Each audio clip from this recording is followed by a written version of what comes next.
Sahabat Al-Ma'tuk, mari berdonasi untuk keperluan serta kegiatan media Al-Ma'tuk agar kami dapat selalu menyajikan tayangan-tayangan yang bermanfaat bagi umat muslim. Caranya mudah, silakan klik link yang ada di kolom deskripsi atau scan barcode donasi yang berada tepat di layar Anda. Jazakumullah khairan wa barakallahu fikum. Alhamdulillah wassalatu wassalamu ala Rasulillah wa ala alihi wa sahbihi wa man walah. Wala haula wala quwata illa billah.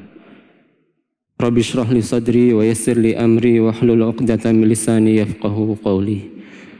Alhamdulillah, di kesempatan siang kali ini kita bisa melanjutkan kajian rutin kita masih bersama kitab yang fenomenal yaitu Riyadhus Shalihin karangan Al-Imam An-Nawawi rahimallahu taala. Kita berada di bab yang ke-44, bab tauqirul ulama wal kibar wa ahlil fadl. Bab wajibnya menghormati para ulama, orang-orang tua dan orang-orang yang memiliki keutamaan.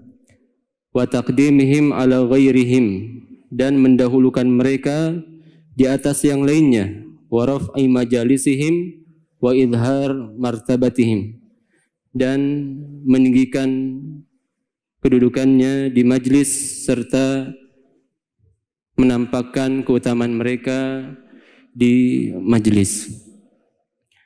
Kita bacakan hadisnya, hadis yang keempat yaitu hadis nomor 355. Wa an Abi Yahya wa qila Abi Muhammad Sahal bin Abi Khathmah. Dari Abu Yahya yang bisa juga disebut dengan Abu Muhammad Sahal bin Abi Khathmah Al-Ansari. Ia berkata, intalaqa Abdullah bin Sahal wa Muhayyisah bin Mas'ud ila Khaybar. Suatu ketiga Abdullah bin Sahal dan Muhayyisah bin Mas'ud pergi menuju Khaybar. Khaybar ini tempat yang tidak jauh dari kota Madinah, atau ya masih di wilayah Saudi. Wa hiya yauma idzin sulh, dan di hari itu terjadi sulh. Fatafarraqa, kemudian mereka berpisah. Ya, jadi ketika itu mereka dalam kondisi sulh, berdamai, kemudian berpisah. Fa'ata Muhayyisah ila Abdullah bin Sahal. Kemudian Muhayyisah datang kepada Abdullah bin Sahal wa huwa yatashahhad fi damihi qatilan. Ia datang kepada Abdullah bin Sahal dalam kondisi tangannya berlumuran darah, terlihat ya ada darah dari orang yang sudah terbunuh. Fadafanahu thumma qadumal Madinah. Maka singkat ceritanya, orang yang terbunuh itu dikubur, kemudian ia datang ke kota Madinah. Fantalaqa Abdurrahman bin Sahal wa Muhayyisah wa Huwaisah ibn Mas'ud ila Nabi sallallahu alaihi wasallam.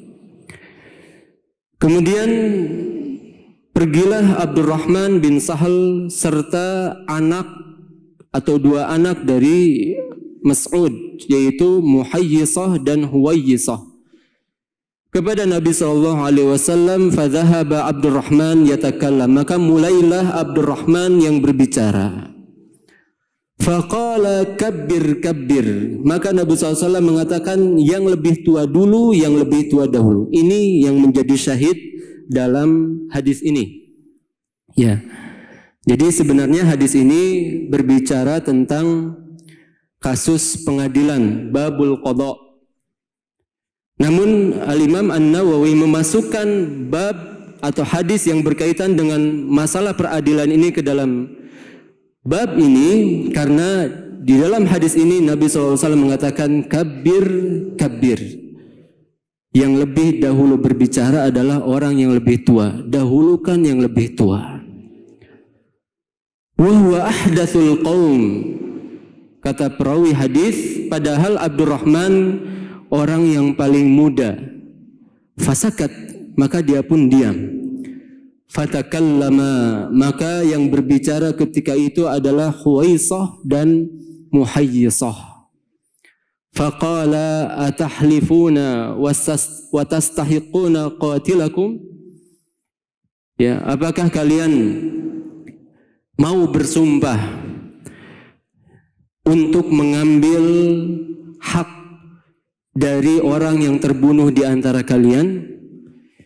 Ini wa dzakara tamamal hadis, kemudian beliau meringkas hadisnya, ya Imam Nawawi meringkas hadisnya dan menyebutkan kesempurnaan hadis. Hadis diriwayatkan oleh Imam Bukhari dan Muslim.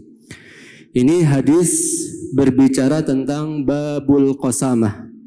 Ya, walaupun di dalam hadis ini tidak dijelaskan secara detail bagaimana kisahnya, namun di dalam Islam apabila ada orang yang terbunuh di suatu kaum, ya, misalkan ada orang yang terbunuh di kampung Gunung Jaya. Contoh saja ini ya. Kemudian orang ini terindikasi sebelumnya terjadi perselisihan dengan kampung mana, Pak? Contoh ini. Kampung Kadu Dampit. Ya. Kampung Kadu Dampit. Jika terjadi perselisihan dan terindikasi orang yang membunuhnya di sana, padahal tidak ada bukti yang jelas, ya, tidak ada saksi dan tidak ada bukti yang jelas, namun ada qarinah, sebelumnya orang ini telah berselisih dengan orang sekitar sana. Maka di dalam Islam tidak bisa orang ini menuntut hak. Haknya kalau ada orang yang terbunuh apa? Qisas, dibunuh lagi, atau dia membayar 100 unta. Satu unta kira-kira harganya berapa? 100 juta, ya 80 juta, 20.000 real sampai lebih. Berarti kalaulah 100 juta kali 100 berapa? Berapa? 10 miliar. Ini harga satu nyawa. Ya, kalau di kita Pak, ada yang terbunuh berapa dendanya? Ada yang tahu? Ada yang pernah dapat info? Mudah-mudahan nggak ada ya yang sudah pernah membunuh gitu. Kira-kira berapa di kita? Belum ada ya, atau belum ada info. Ya, kalau di penjara berapa biasanya, berapa tahun kalau pembunuh? Mana ini ahli hukumnya ini? Ya, kalau yang membunuh biasanya di berapa tahun di penjara? Ya, alhamdulillah nggak ada mantan di sini ya. Ya, ini kan sekian tahun, tergantung juga bagaimana cara membunuhnya dan seterusnya, unsur kesengajaan atau menjadi otak atau tidak dan seterusnya. Namun di dalam Islam ini dua pilihannya, dia membayar dia atau qisas.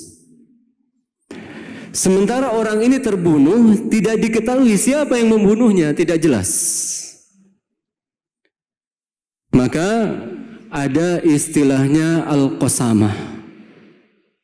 Ya, jadi kalau memang ada indikasi misalkan yang membunuh ini kira-kira orang sana itu, ini ada masalah kemarin sama orang sana. Kayak kemarin lagi rame apa sekarang? Kasus Carok. Ya. Gara-gara apa? Lampu motor.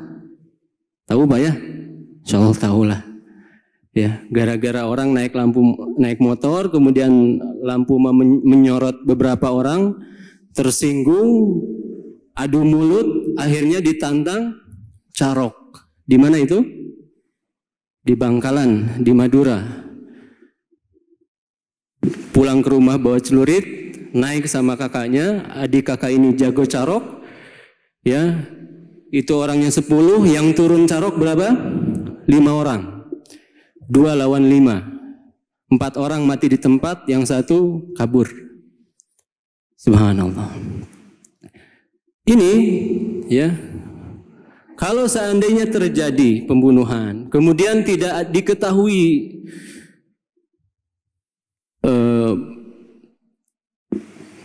pembunuhnya siapa, namun yang jelas terjadi indikasi kalau dia sebelumnya bermusuhan dengan fulan. Jadi kalau seandainya kasus yang tadi itu tidak sampai terjadi pembunuhan, hanya cekcok saja, kemudian tiba-tiba orang ini terbunuh saja, maka otomatis orang sekitar akan mengarah kemana? Ke yang 10 orang tadi. Orang-orang yang terindikasi sebelumnya terjadi cekcok dengan orang tersebut. Maka apa yang dilakukan? Ya, orang yang menuduh, pihak dari keluarga yang terbunuh datang ke orang-orang tersebut dan meminta bersumpah sebanyak 50 kali. Kalau mereka mau bersumpah, lepas urusannya. Kalaupun mereka berdusta, itu urusannya di hadapan Allah Subhanahu wa ta'ala. Tapi kalau mereka tidak mau, maka ketika itulah berhak untuk mengambil hak diat 100 unta. Ini yang diistilahkan dengan al-qasamah. Ya, namun bukan ini inti permasalahan dalam bab Riyadhus Shalihin tentunya, namun yang menjadi inti permasalahan dalam Riyadhus Shalihin dalam hadis di kitab Riyadhus Shalihin adalah ketika seorang mau hendak berbicara di majlis, dahulukan siapa? Orang yang paling tua terlebih dahulu. Mungkin ini saja yang bisa kita bahas, mudah-mudahan bermanfaat. Sallallahu ala nabiyina Muhammad wa akhir da'wana alhamdulillahirabbil alamin. Subhanakallahumma bihamdik asyhadu an la ilaha illa anta astaghfiruka wa atubu ilaik. Assalamualaikum warahmatullahi wabarakatuh. Sahabat Al-Ma'tuk, mari berdonasi untuk keperluan serta kegiatan media Al-Ma'tuk agar kami dapat selalu menyajikan tayangan-tayangan yang bermanfaat bagi umat muslim. Caranya mudah. Silakan klik link yang ada di kolom deskripsi atau scan barcode donasi yang berada tepat di layar Anda. Jazakumullah khairan wa barakallahu fikum.